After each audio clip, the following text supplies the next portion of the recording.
In this video, we're going to talk about how to strengthen your foot and ankle muscles so you can give your knees the support they need.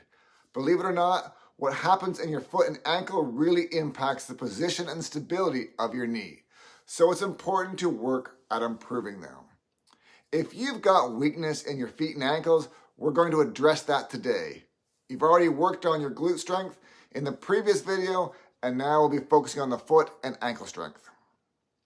While the foot and ankle don't have as much control over the knees as the glutes, we consistently see in the office that if you strengthen them, you get better support and control of your knee joints.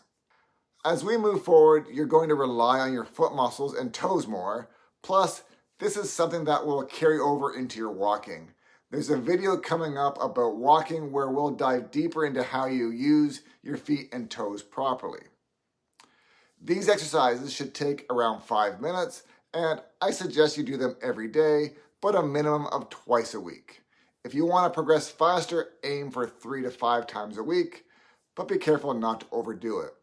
If you start feeling like you're pushing too hard or getting sore, just back off a little. Now let's go ahead and jump into the first exercise. The first exercise is straightforward. It's called the toe curl exercise. You'll be curling your toes all the way down. To get the best benefit, make sure you do both feet together.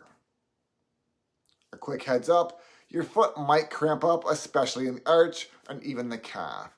If this happens, it's usually a sign of weakness or possibly a nerve issue like sciatica. If you start cramping, just go as far as you can comfortably without cramping. Hold the toe curls for about 10 seconds and do 20 reps. Keep an eye on your toes. If one or two aren't curling down as much as the others, focus on trying to get them to bend better. It might take a little work, but it'll be worth it in the long run. Now, if you find that your toes don't curl down as much as they should, and you can manually push them further with your hand, it's a sign of weakness. Over time, you should be able to build more strength in those muscles. Even an improvement of 5 to 10%, it'll help your knees a lot. Next up is the transverse arch strengthening exercise. This one is a little more challenging. Your foot has 3 arches, the medial arch, the lateral arch, and the transverse arch. The transverse arch runs across your foot where the toes are, and if it's flattened, it can affect how your entire foot functions. To strengthen the transverse arch, imagine you're trying to lift the middle of your foot up while keeping the ball of your foot on the ground. You're not trying to go all out, just enough to get the arch to lift. Hold it for 10 seconds and aim for 20 reps.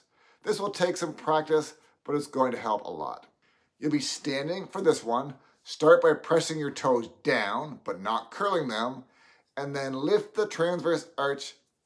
As you do this, you should notice your knees start to turn out slightly. This is exactly what we want because it helps to take the pressure off of the inside of the knee joint. You'll hold this for 10 seconds, aiming for 20 reps. You can do this anywhere. You can do it barefoot or in shoes. For the last exercise, we're going to be doing the heel raise. Put everything together that we've worked on so far, and it'll all come together here.